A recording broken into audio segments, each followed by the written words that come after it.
I'm actually on the Continental Divide, and I've been walking now for pretty close to 38 days, and it's been going great. Great. So can you tell me a little bit about where you're walking to?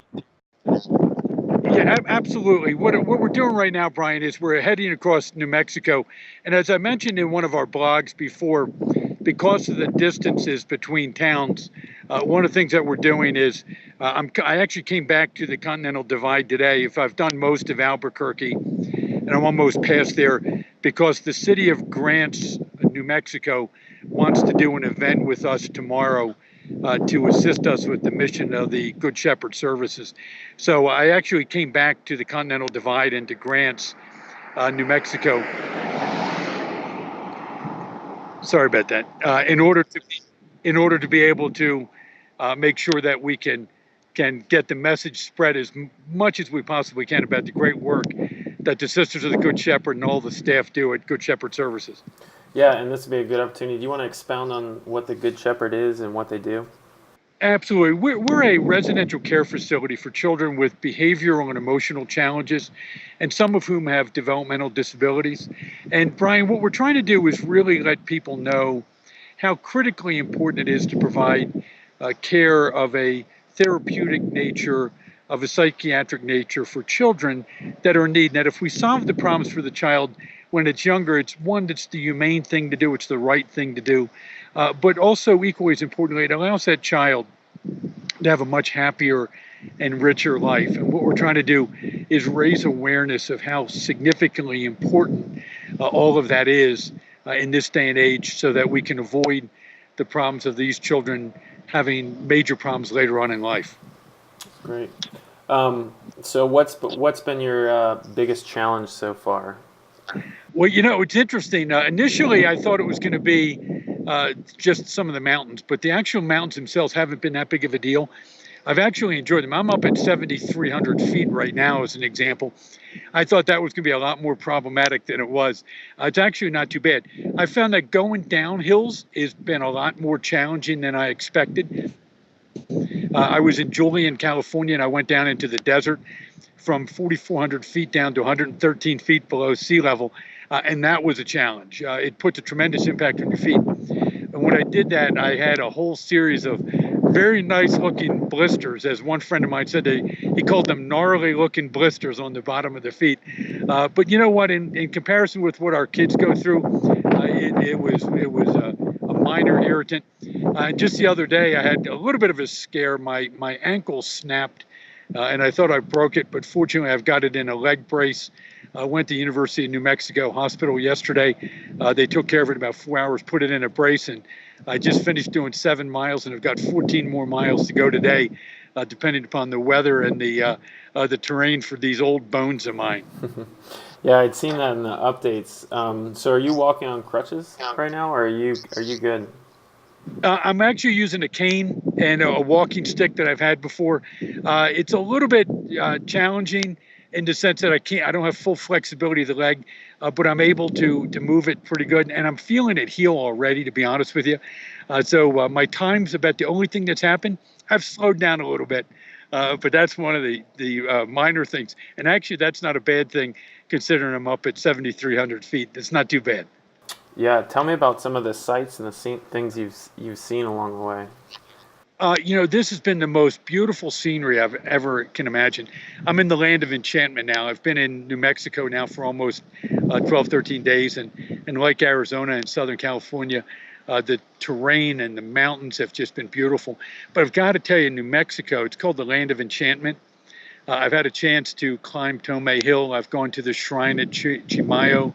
I've gone to some of the petroglyphs in the national parks, because the sites and the route that I'm taking goes right through there, and they're absolutely beautiful. But in addition to the beauty of the scenery, I've been absolutely amazed at how wonderful everybody has been in New Mexico and Arizona and California.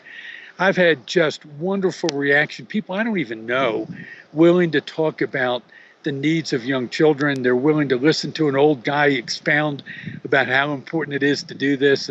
And then when I tell them I'm a CPA, they're actually surprised even more that that I was able to get away during tax season, and I had to explain to them not all CPAs do taxes, and they certainly wouldn't want me to do theirs, I can assure them.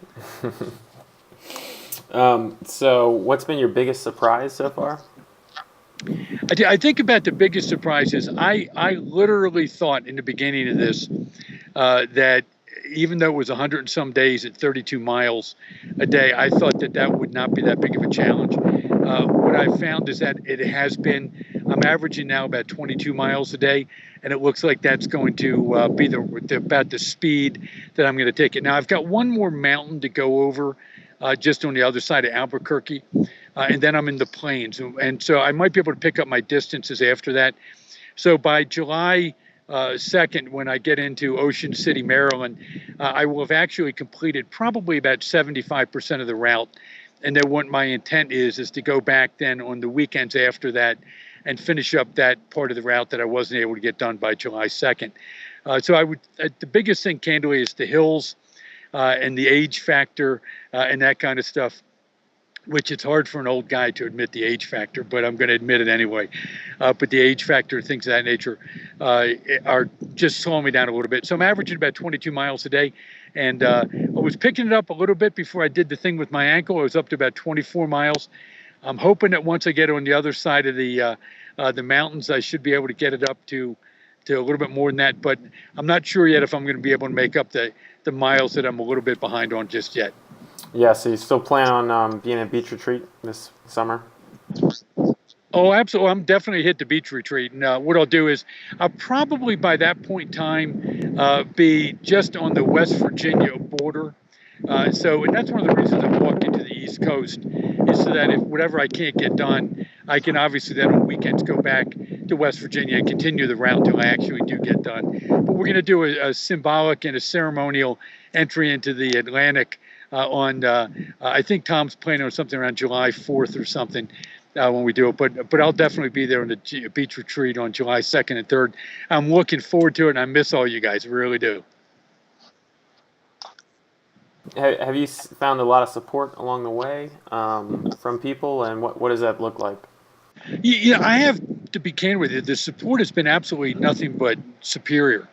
I mean, I've had complete strangers offer to bring me water out in the desert, bring me food. If I needed to be picked up at the end of the day, people, because of the distances, were driving anywhere from 100 to 125 miles to pick me up. And so that's been really heartwarming. I'll give you an example. I'm in Grants, New Mexico tonight and tomorrow. And tomorrow we're having a ceremony where the police are going to escort me into the city, and I'm going to be walking behind a police escort. They're that supportive of the mental health issues of young children. And I'm just really enthralled that somebody's going to be caring enough about these kids to do that. Because as we've been saying all along, and what I appreciate the MACPA support on, this is all about kids. This is not about a 63-year-old walking. This is not about Frank Ryan. That's completely unimportant. What's important is that we've got to raise awareness of the needs of children with developmental disabilities. And I encourage everybody to go into www.goodshepherdcenter.org or follow us on Facebook at GSS Walk Across America.